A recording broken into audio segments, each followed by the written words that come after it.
For more on this remarkable story, we're joined on the line by ENCA's East Africa Bureau Chief Robin Creel. Robin, you're with some of the released hostages at the moment. How are they spending their first day as free men? Well, we just watched them get a haircut, Annalise, and now they're going shopping in one of the grocery stores in Nairobi.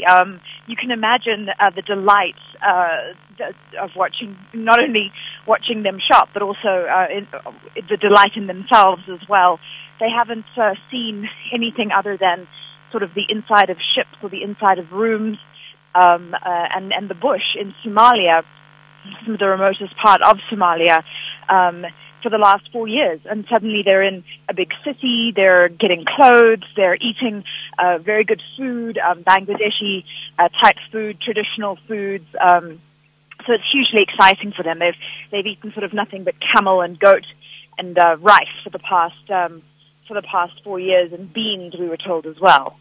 Now tell us, although their joy must be immense, part of the release and being amongst the sort of general population must be quite traumatic as well. How are they experiencing that?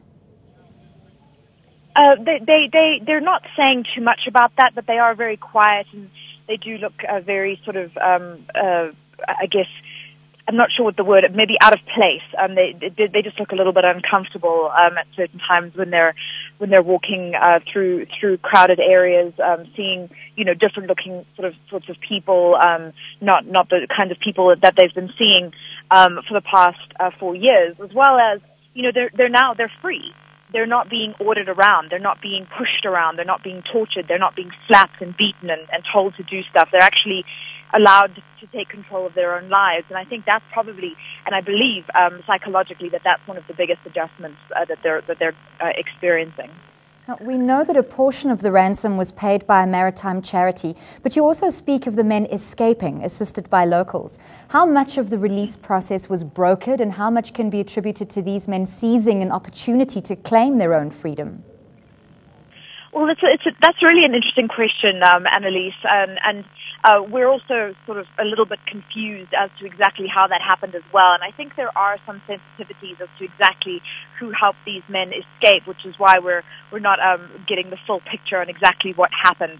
I mean, you can imagine if they did escape that and then that they were assisted. That these are right now in that particular village, in that pirate village, that there must be some tough questions being asked, and the men are kind of a little bit hesitant to talk about that particular aspect.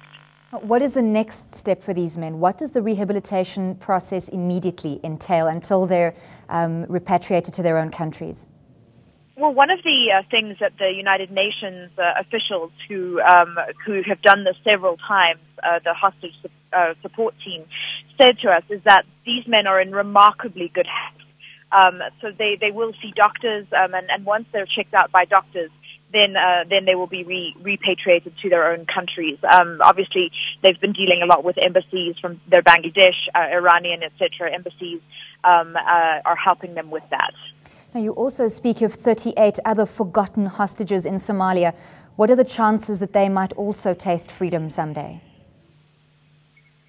Well, hopefully very good. The pirates are really being squeezed from a number of angles. They're being squeezed from the sea because the naval ships, there's the EU, NATO, and various other navies are patrolling those waters heavily now. And also there's armed guards on board virtually every vessel. So if a pirate did try to board the ship, they would have to go through a firefight with people who are a lot better equipped than they are.